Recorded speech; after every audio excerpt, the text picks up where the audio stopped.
Welcome to Everyday Entrepreneurs Everywhere with your host, Chris Parker.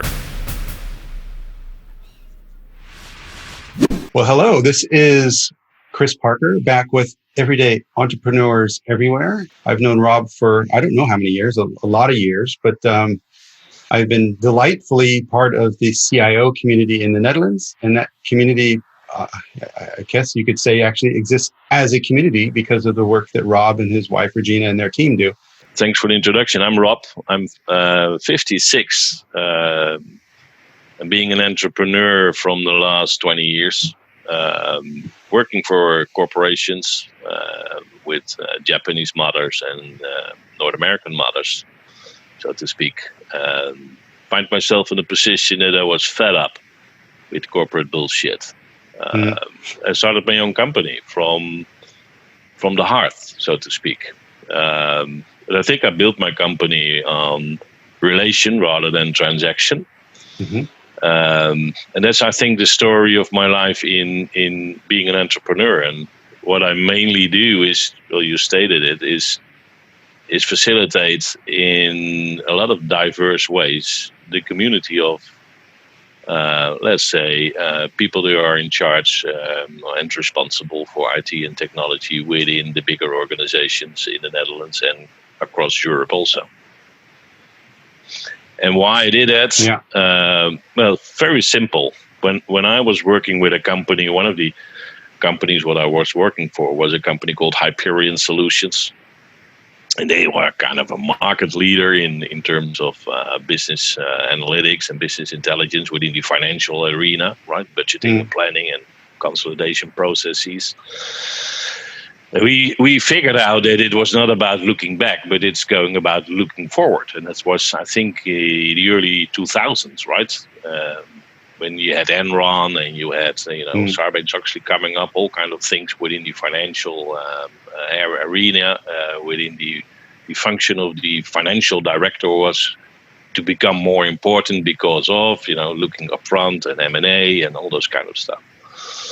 And we figured out that the way to go forward was business performance management, right? With understanding what you've done, but bring that into forward.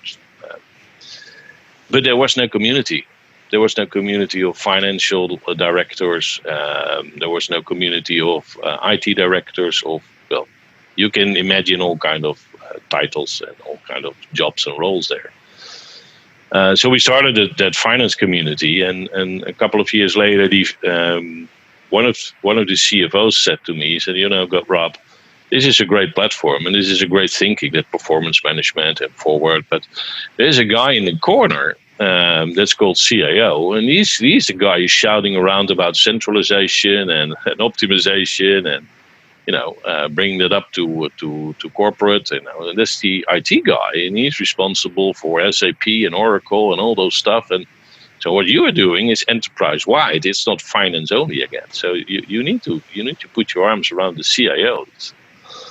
So I looked into that and I thought, well, this is a great bunch of people, because this is interesting, because now we're not talking about finance in the pure way, but we're talking about how can IT contribute to your company. At least I was thinking that in 2000. Took me a while, the other guys, to imagine that also, that IT would go for value rather than being a cost in, anyway. So I explored that and said, hey, again, there's no community, so let's build it up as a community, but from the heart. That was my starting point. And it has heart, because for those, who might be listening to this that aren't in the CIO space or the IT space, these are not,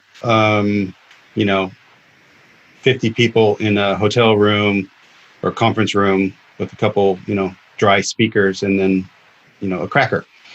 These are crafted, staged experiences. Sometimes, the CIO day is multiple days, where it's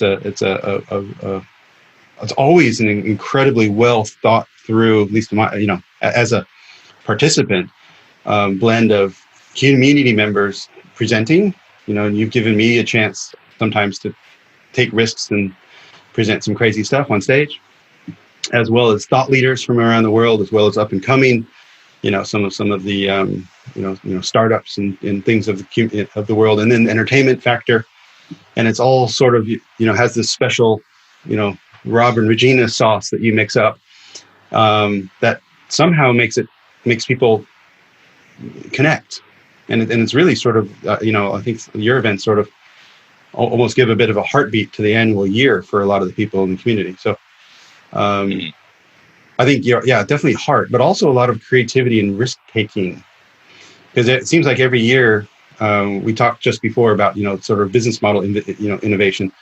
You have been innovating every year, so I'm curious what maybe share a little bit on what drives you, because you have a working model. You could have stopped innovating 10 years ago, but every year it's adapted, it's different, and it's better.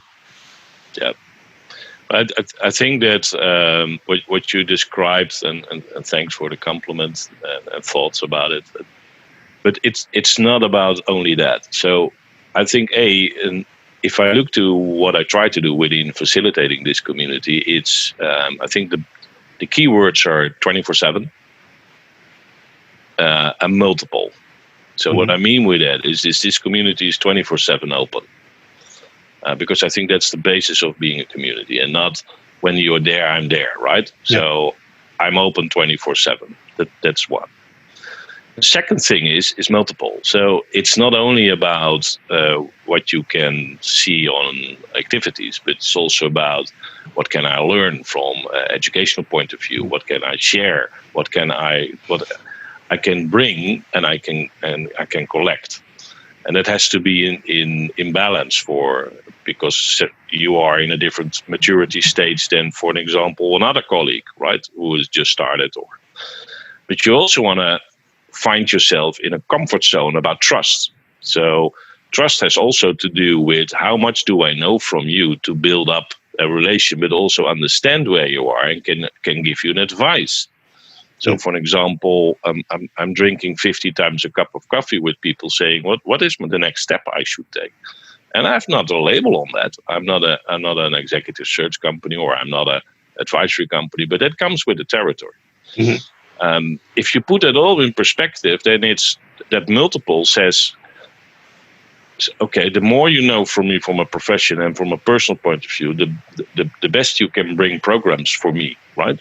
Mm-hmm. So doing this nearly 20 years, seeing people, being a crown princess in their company, seeing them married, seeing them to get children, seeing them to get divorced, seeing them to get, I've seen it all, right? And the fun part is, if you take that from a relational point of view in the context of you being a leader, how can you be stronger and how can you put that to value for your company? That's the basis of what I try to blend in that community. And if it's masterclasses, an MBA program, or events, or the magazines, or the readables, or TV, or whatever, those are all carriers of the greater good. Being 24/7 with multiple activities around.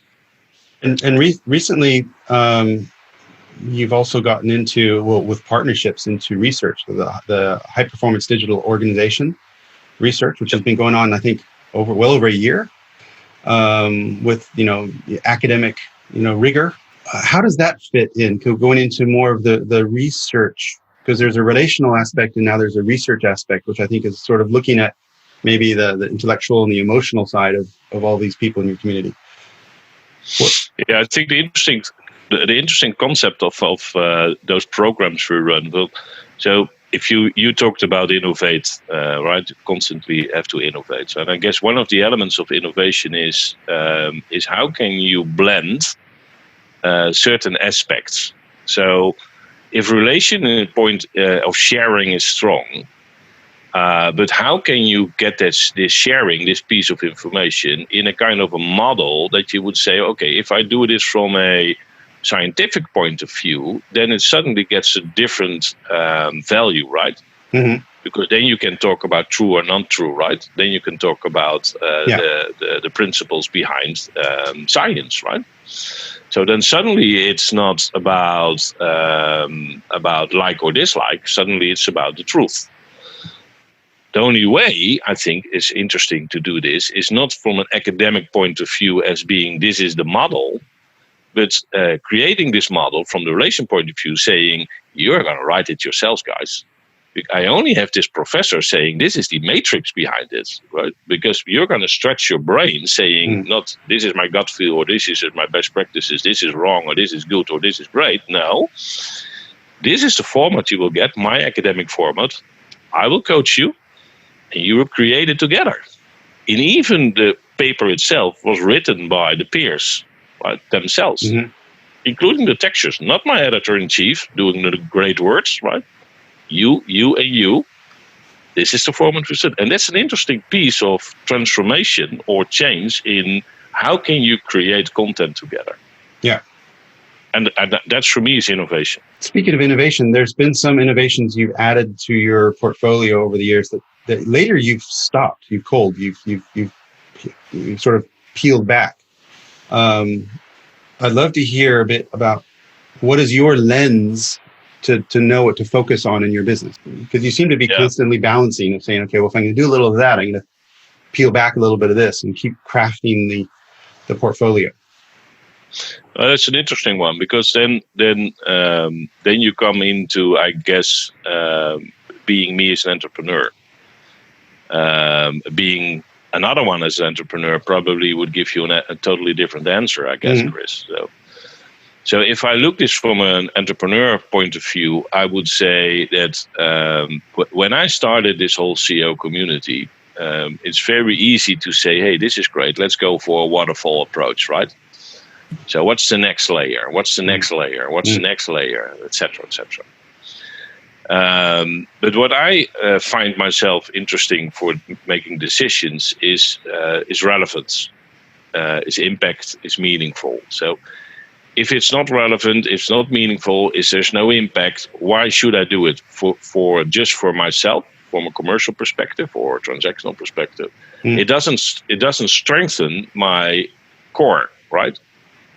Yeah. So what I've always done is looking for what are the main topics today, but also tomorrow, what should add on that framework of, let's say, sharing information, creating information, and etc.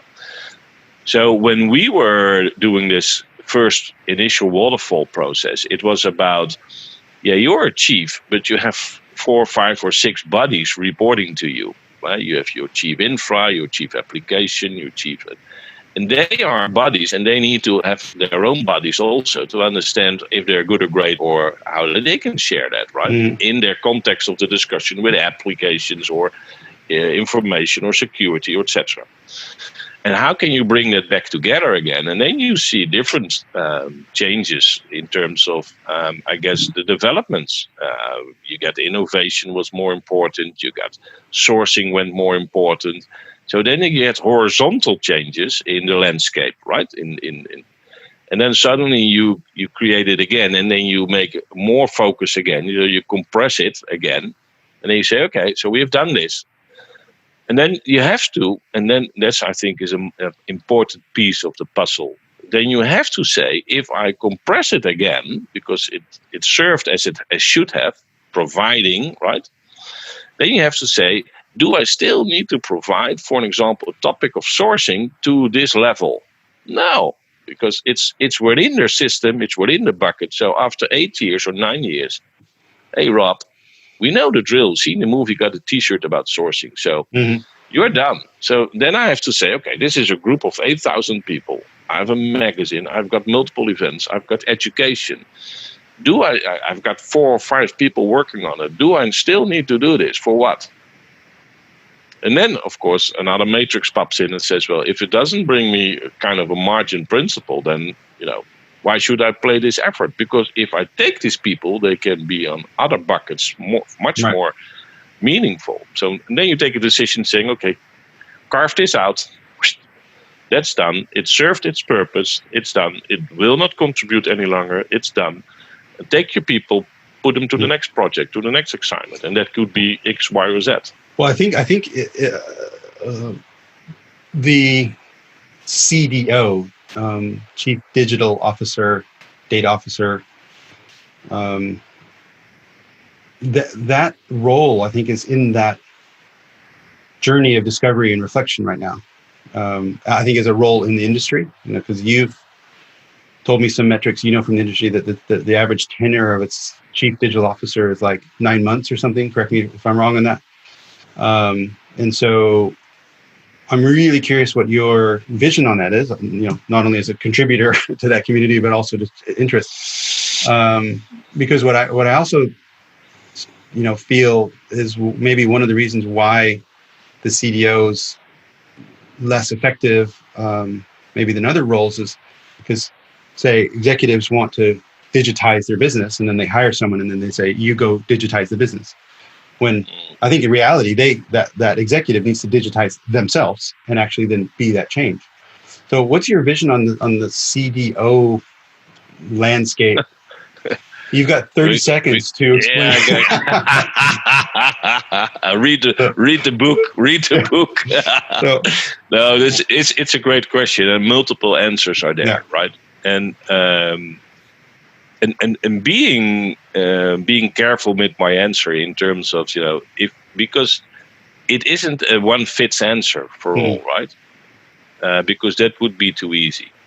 Knowing, for example, within the Netherlands, 2,000 organization by heart. I know their chief execs, I know the CFO, I know the CAO, I know. But I guess a couple of things are interesting. A is, yes, I think a too greater percentage within the 2,000 companies in the Netherlands have a problem with their digital literacy. They have a lack of strategy or digital strategy in their boards. And the digital strategy is not about digitizing your core, but it's about digital growth, so top line. And I think should be at least, but yeah, should be at least. But I guess there's a huge problem. And then and the problem behind this is not that you can create on paper a digital strategy for growth with new products and new services within your digital arena, but it's the governance and the adoption of it within your organization, right? Yeah. And the third, and I think that's an interesting one. The third one is the involvement of HR. And HR in this context, and you really have to think about this. So we have this function house, right, for over years and years and years, with roles and tasks and competences and education behind it, and salaries, schedule, blah blah blah blah blah. So house, and suddenly you got a new role to play, because the chief executive officer thinks that if he puts a CDO in it, you go into a different mode of core versus growth, right? So cost optimization versus growth.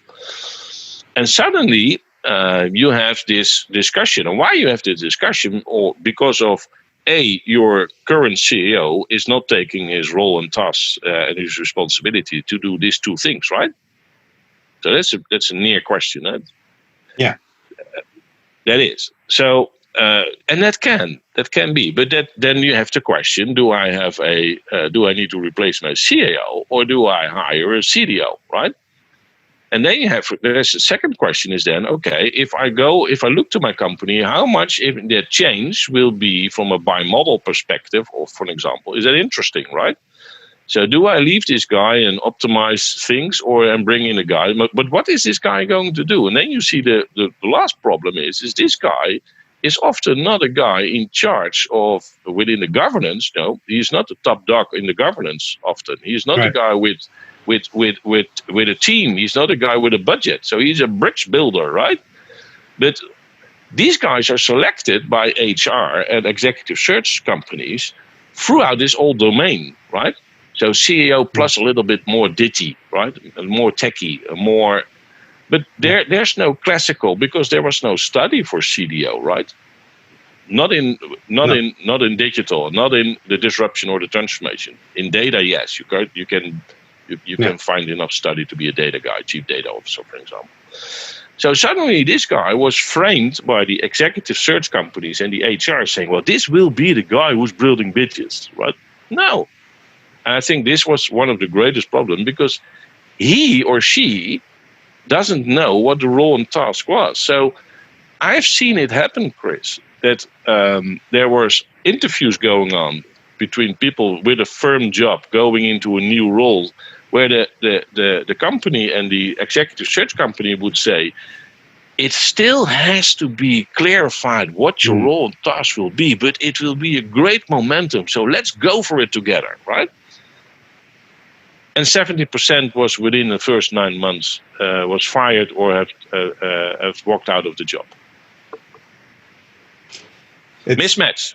It's right now I'm running a data capability, data strategy project for a Dutch bank. Nice little part-time thing during the Corona time. And one of the questions I asked them during that was like, who's responsible to evolve the humans in this organization to think more data-centric, to think in business outcome of data capabilities? And they did have an answer on the business side because they're actually putting a sort of a data officer role in place.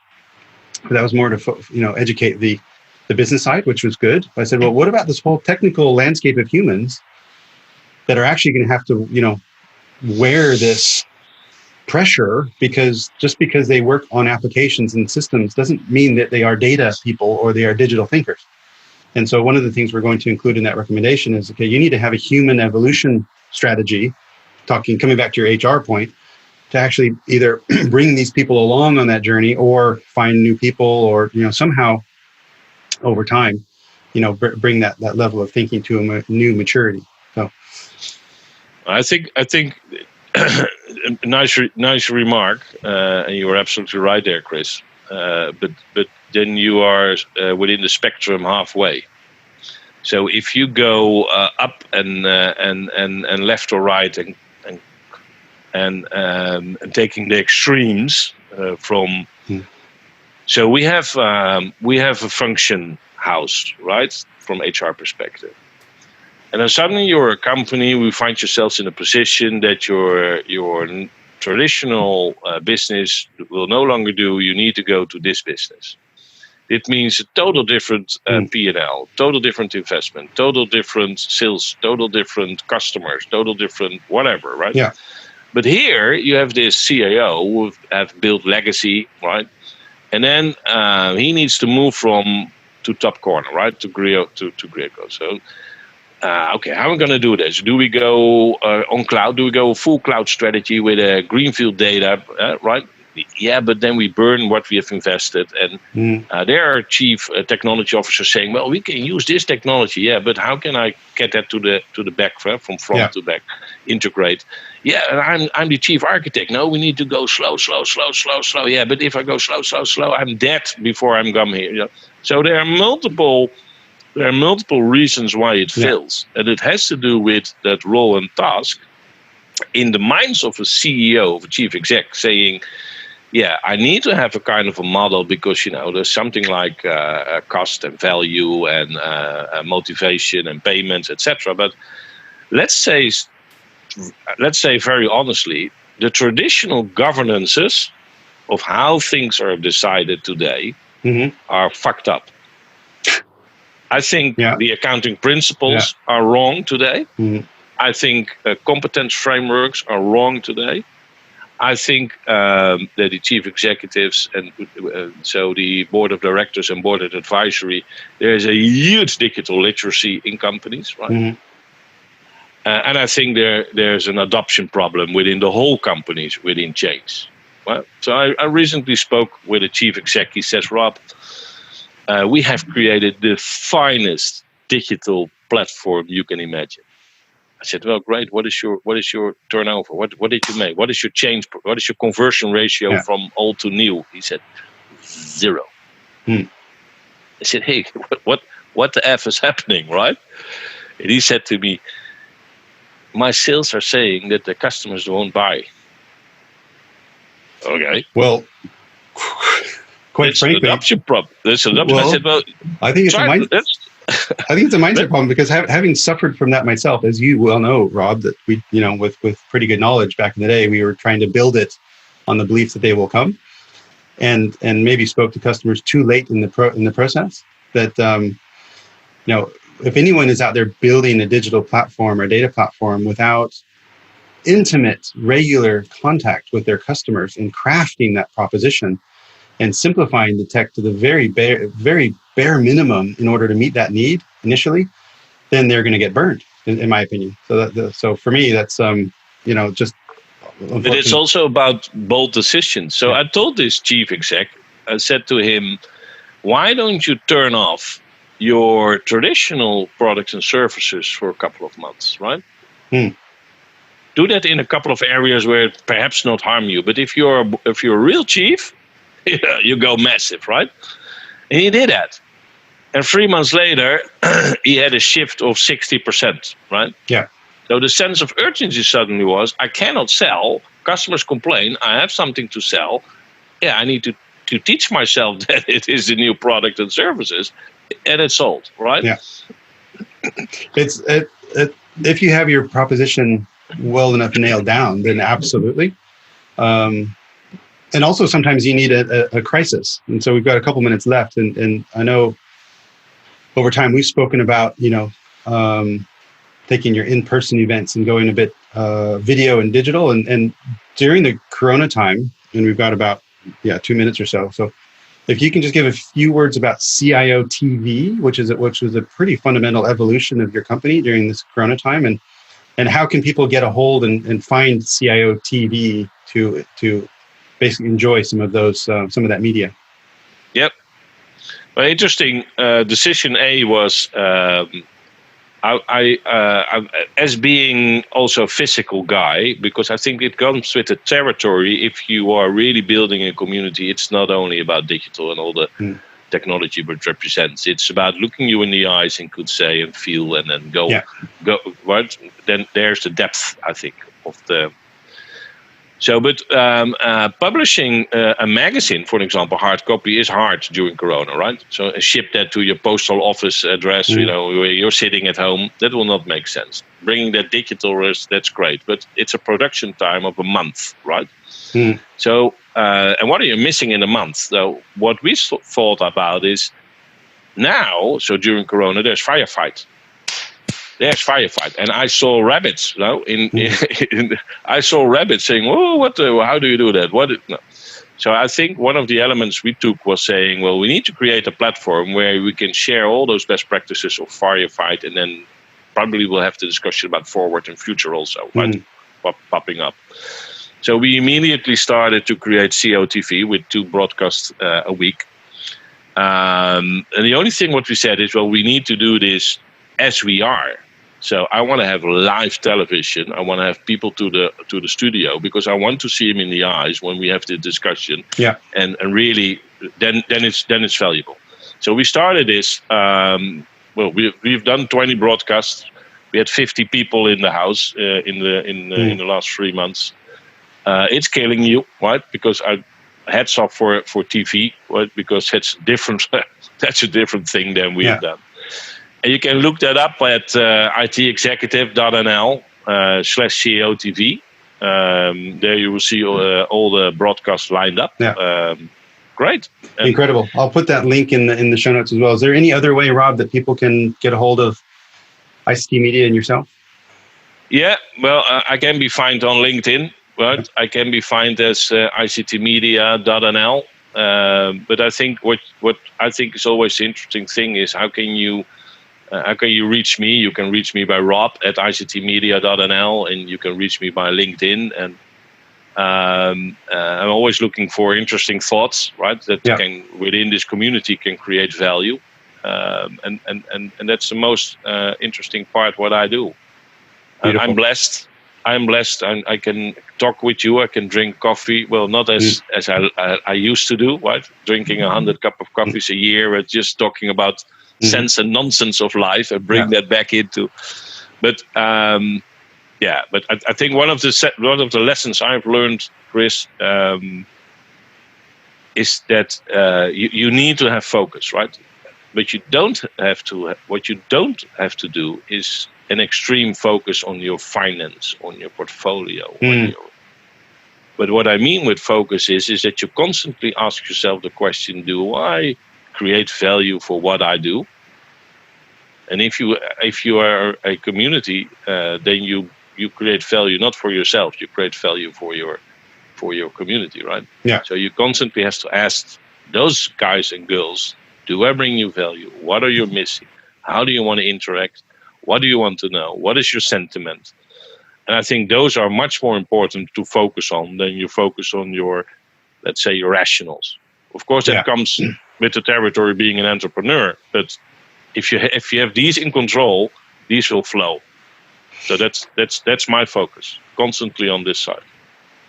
Beautifully said, Rob. Thank you so much for joining. And I'll put all those ways of people that they can contact you in the show notes. And for those out there that are interested in IT and CIO and what's going on during the Corona time, then go to CIO TV to really hear it from the people that are solving these problems on a daily basis. So, Rob, thank you so much. Learn more at ebullient.com/podcast.